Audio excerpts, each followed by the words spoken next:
you'll get better long-term returns if you're looking at all of those risks that are likely to have an impact.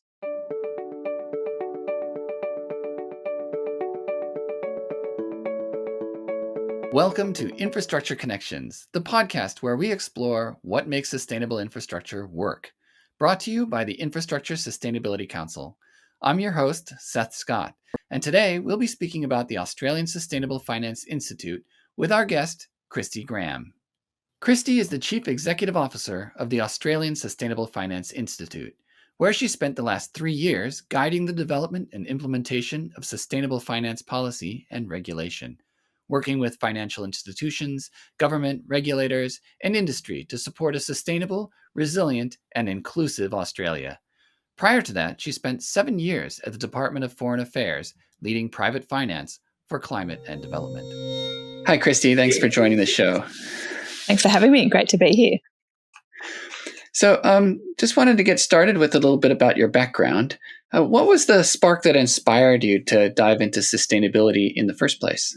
Well, I grew up on a farm in central West New South Wales on Wiradjuri country, and my dad was, as many farmers are, continually outside. During the school holidays, we would be forced labour on the farm, but a big part of that was observing and sort of keeping an eye on the natural environment that exists on that farm. There's a lot of remnant vegetation, there's platypus, there's echidna, there's a lot of wallabies, wombats.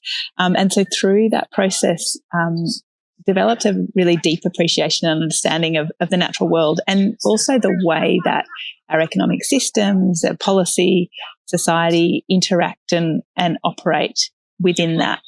And so I think it was that fundamental kind of understanding that humans are part of nature and reliant on natural systems for food, fibre, all of our kind of daily needs that really sparked my desire to focus kind of career and purpose in that area. For people who are not as familiar with sustainable finance on a very high level, how is it differentiated from, I don't know how you'd call it, old-fashioned finance? So sustainable finance is about the integration of sustainability-related risks, that could be climate, nature, social risks, into financial decision-making, and as well as the integration of risks to support allocation of capital towards sustainability outcomes, again, to capitalise on the commercial opportunities that will bring, given the global shifts and transformations that are happening. So there's, at that basic level, integrating those issues into how financial decisions are made is enabled by policy and regulatory settings. Often that information isn't readily available across the whole economy, and policy settings like disclosures, like taxonomies, like labelling of financial products help make that information available to enable financial decisions to integrate that information. The other part of sustainable finance is getting capital flowing more quickly to those sustainability outcomes. And catalytic capital or blended finance, often from government, sometimes from philanthropy, is a way of structuring to share risk between different parts of a financial transaction and ultimately accelerate the flow of private capital towards those opportunities. But sustainable finance, at its very core, how is it different? It integrates those environmental, social and governance factors. Well, so if finance was an engine for change, as you've once said, what are the levers that it's pulling on? Where does it make the most impact on the system? Yes, the financial system essentially underpins economic activity. So the finance enables business activity. If you think about the interactions at the individual level as well, the financial system enables things like you to manage your risk through insurance products. It enables you to smooth kind of consumption and make big purchases like a house or a car. So it enables activity in what we call the real economy. So when you look at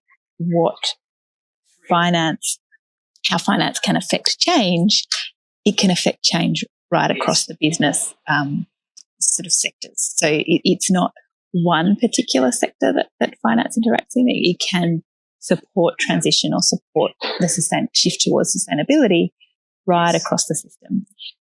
The other thing that I would mention in terms of the opportunities for finance to affect change is through policy. And we all know kind of the strong impact that policy settings on how business, how communities, how society operates. And financial institutions, because of their strong role in the economy, can play a pretty critical role in advocating for stronger policy that better aligns with sustainability outcomes. How have you seen over your career that sustainable finance has evolved? Where did it start and where is it going now? I guess when I first started doing this work, it wasn't called sustainable finance. It was sort of climate finance, or it was sustainability strategy in the corporate sector, and climate finance was a small subset essentially of donor government funding to developing countries to support their climate transition or to support adaptation resilience. And I think in the last 15 years, but particularly in the last sort of 7 or 8 years, we've seen this huge expansion of sustainable finance and this huge uptake of these concepts from to think about how individual financial institutions right through to policy and regulation can be better integrating sustainability risks into the way decisions are made. So a couple of examples.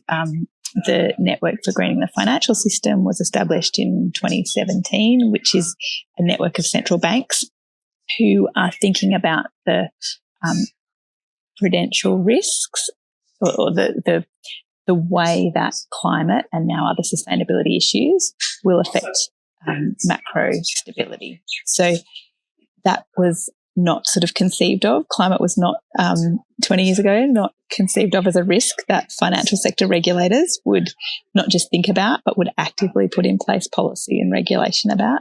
And that is very much sort of front and centre of some of the long-term risks that now 180 financial sector regulators around the world who are part of the Network for Greening the Financial System think about and act on collectively. The work of that group is also now moving beyond climate to consider nature and the kind of systemic risk that nature loss poses to economies and financial systems in particular. So I guess that's one example of the evolution. I think from the financial institution side, we're also seeing the evolution of sustainable finance from the integration of risks and long-term risks, and that being the domain particularly of long-term investors who are wanting to ensure, because of the strong links between long-term commercial returns and the integration of these risks into decision-making, we're seeing that they are increasingly also seeking to mitigate those long-term risks through allocation to solutions. And we're seeing that happen kind of now through banking and insurance as well, in the way that different parts of the financial system in an increasingly sophisticated way thinking about these issues and allocating capital towards these issues.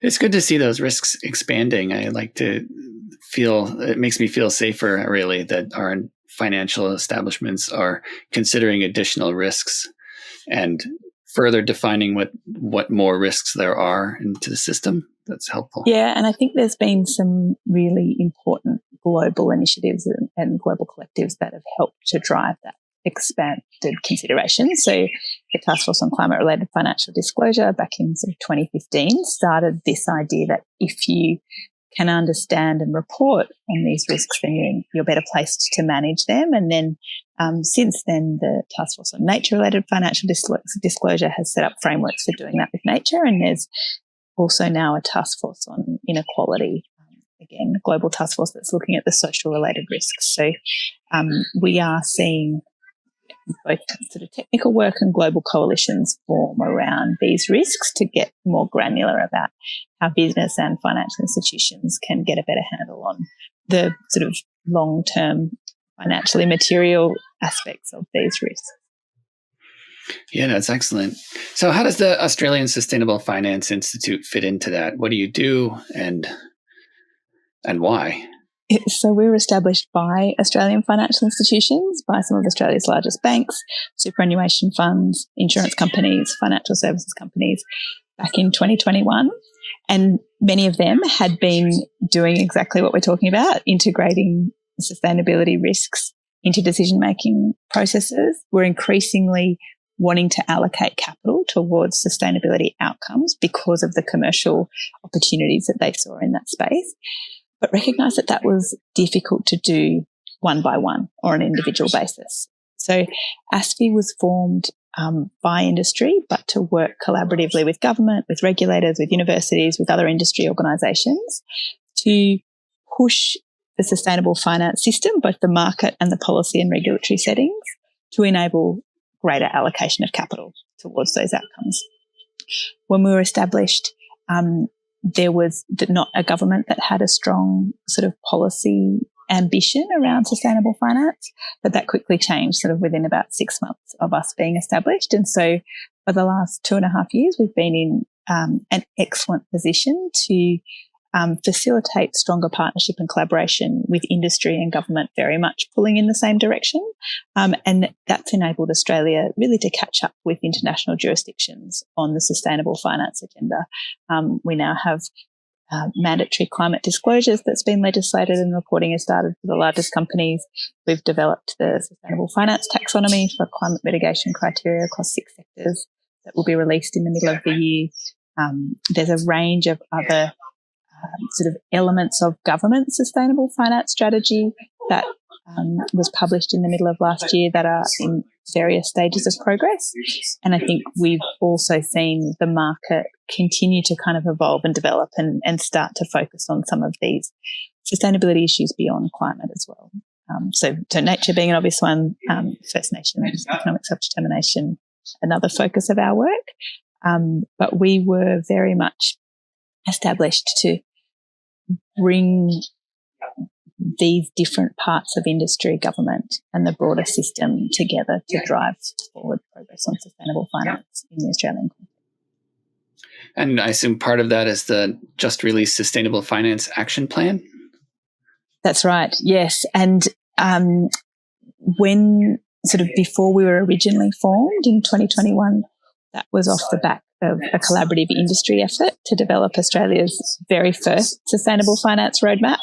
As I said, there's been lots of progress that has happened in the last 3 years, and the work that we did on the action plan, again, bringing in industry, bringing in other partner organisations, really took stock of what has been achieved, but also looked at the external context and said, well, if we're to achieve our goal of a sustainable, resilient and inclusive financial system by 2030, what needs to happen in the next 3 years?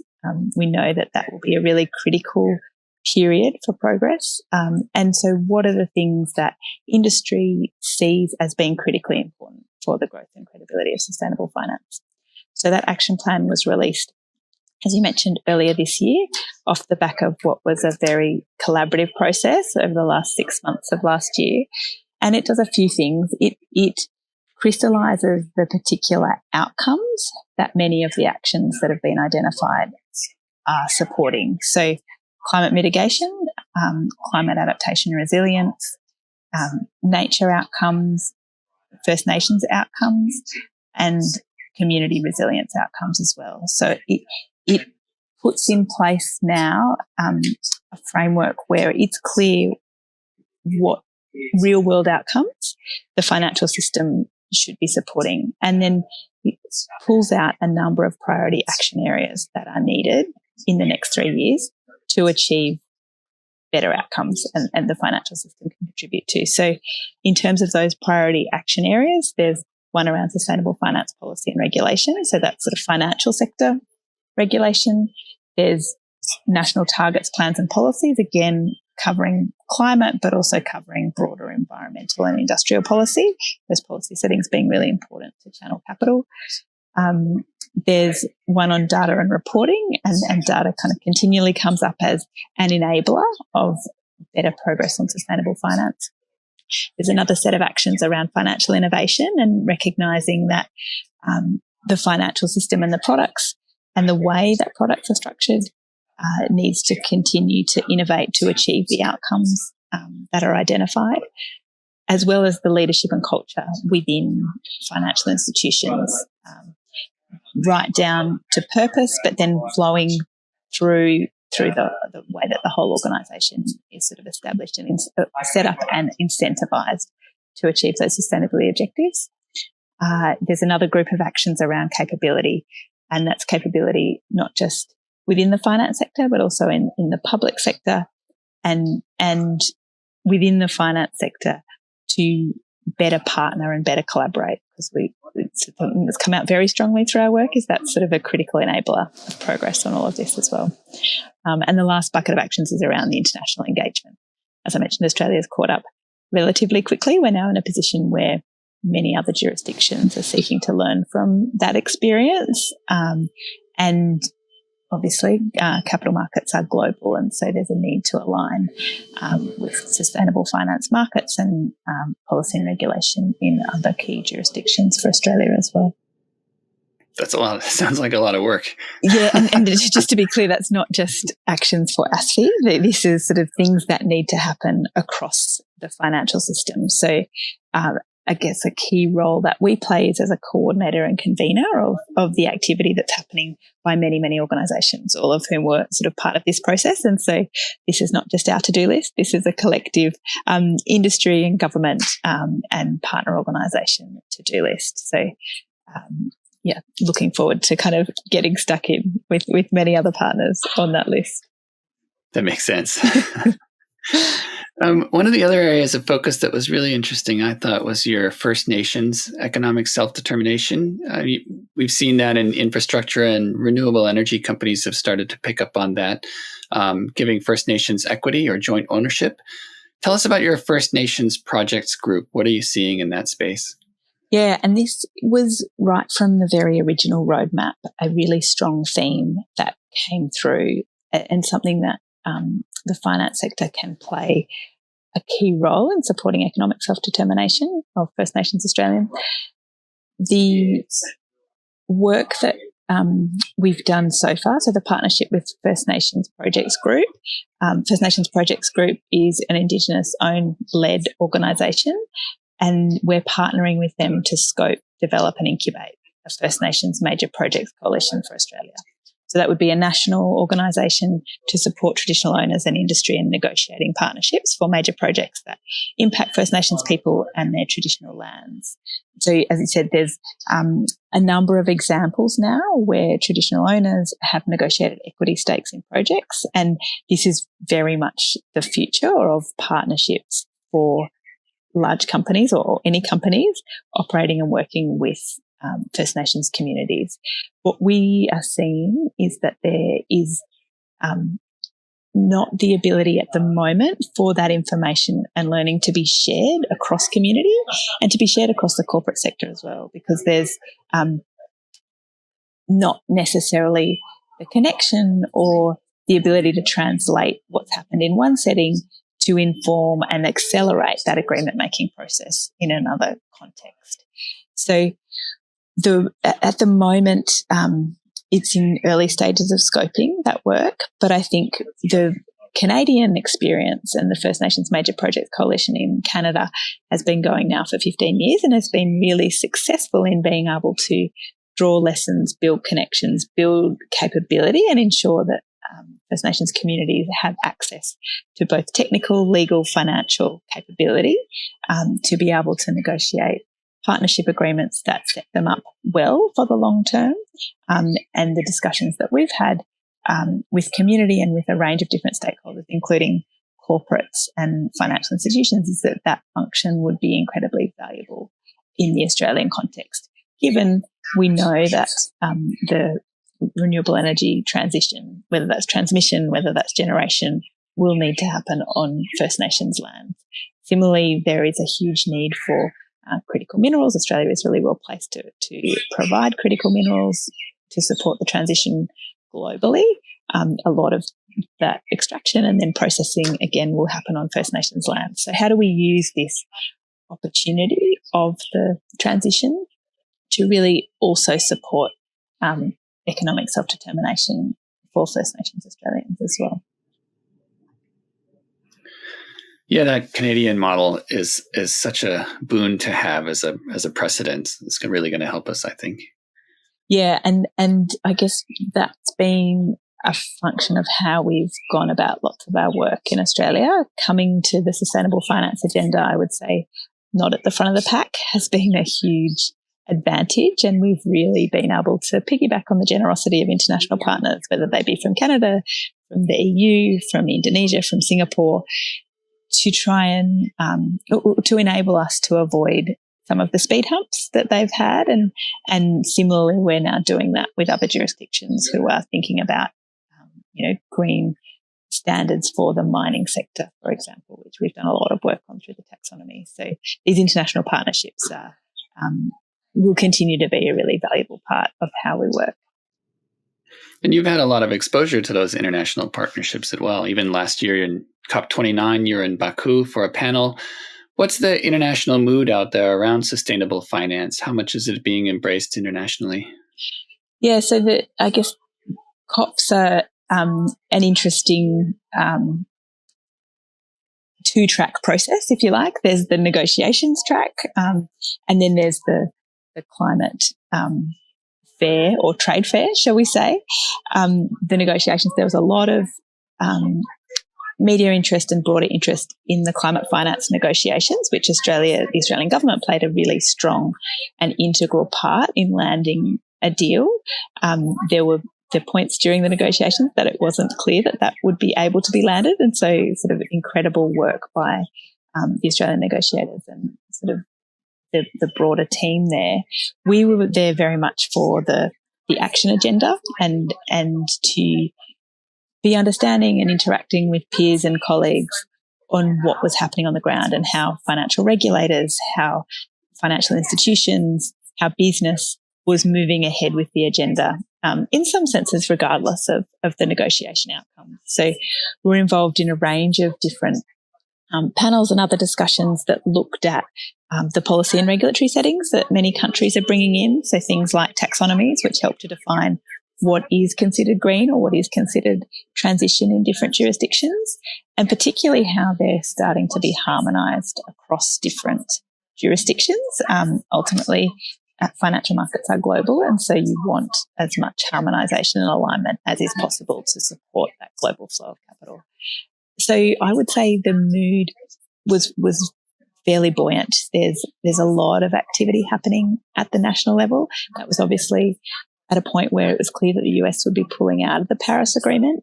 But the very strong feel in the action agenda discussions was there are still very large investors, very large banks, very large financial institutions that remain committed to net zero 2050. Whether or not they remain committed to global alliances is sort of a different question as to whether they remain committed to working with their clients and to meeting their own internally set targets. And it's always interesting to unpack the difference between those two things. I think we're now seeing the US headquartered banks pulling out of Net Zero Banking Alliance. All of those banks actually have lawsuits filed against them by various US states. And so there's a very real legal risk that they need to manage. They will, all of you, kind of tell them that doesn't change their commitments or their strategy or how they will go about supporting this transition of their clients. So I think the action agenda part of COP is always a great reminder of kind of the momentum and the weight of action that is happening, regardless of sort of political noise in a range of jurisdictions. Do you see that as inevitable at this point? I mean, even with that kind of turbulence in the system, you're still seeing, in general, the international markets moving in the right direction? Absolutely. And I think the reason for that comes down to commercial fundamentals. And the reason that people started integrating sustainability-related risks into their financial decision-making and allocating towards opportunities was entirely commercial. You'll get better long-term returns if you're looking at all of those risks that are likely to have an impact on the returns of that investment portfolio or that investment opportunity, and the commercial fundamentals haven't changed. So I think that is very clearly the direction of travel.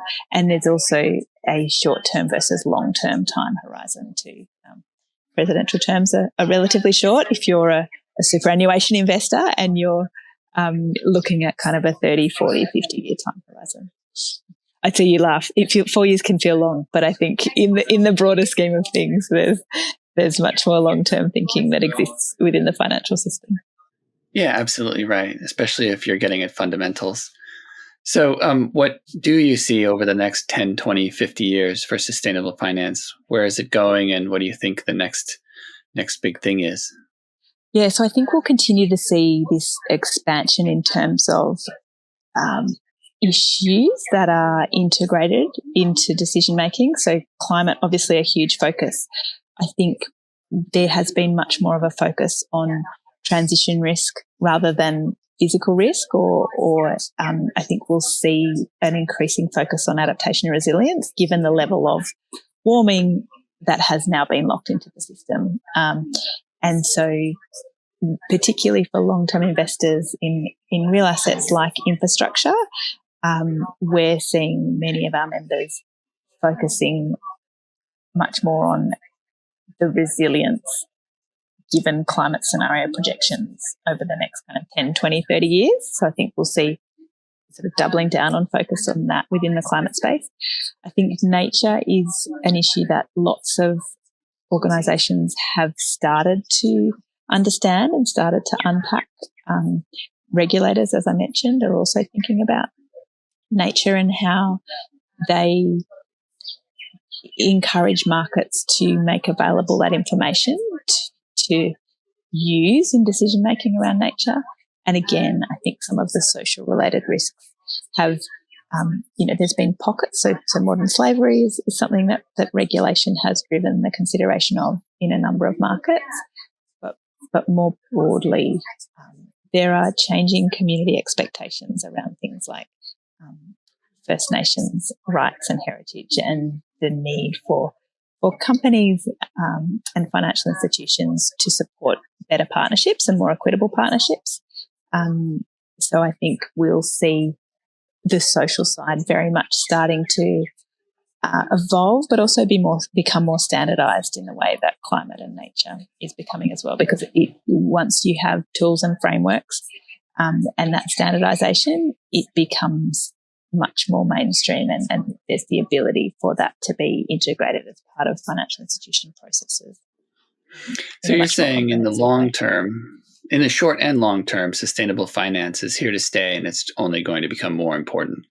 I think so, and because those commercial realities of when these risks are not integrated and are not therefore mitigated and managed, will continue to, show up in the returns of portfolios, or the returns from, or the risk profile of particular clients if you're a bank. So I think that commercial rationale and driver will only kind of increase. So what about people who aren't necessarily in finance, or who would like to see this sustainable finance succeed, but maybe not are directly involved in it? What do you think is one thing that they can do to help promote sustainable finance, whether it's demand it or practice it, specify it, encourage it to be regulated? So I think at the individual level, you can demand it. So talk to your financial advisor, ask your super fund, be sort of an active consumer of financial products. And if your preference are to align your financial products with those values, then make sure the institutions that you are purchasing from understand that, and that you're choosing products that align with that. I think we've seen sort of an explosion of financial products that have to varying degrees kind of integrating consumer preferences for sustainability. So at the individual level, absolutely kind of demand that and expect that from the financial services that you are purchasing.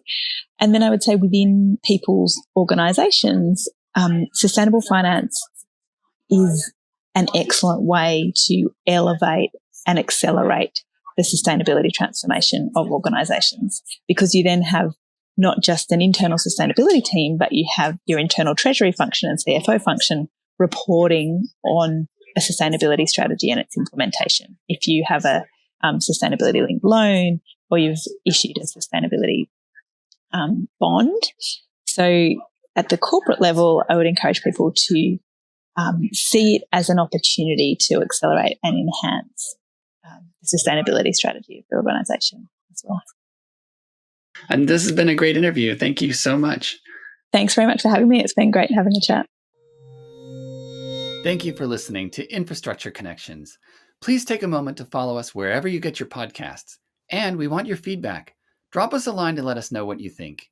Stay tuned for the next episode, where we talk to Dr. Peter Gibson and Neelish Rampal about how AI and physics create high-resolution climate projections. That's coming up next on Infrastructure Connections.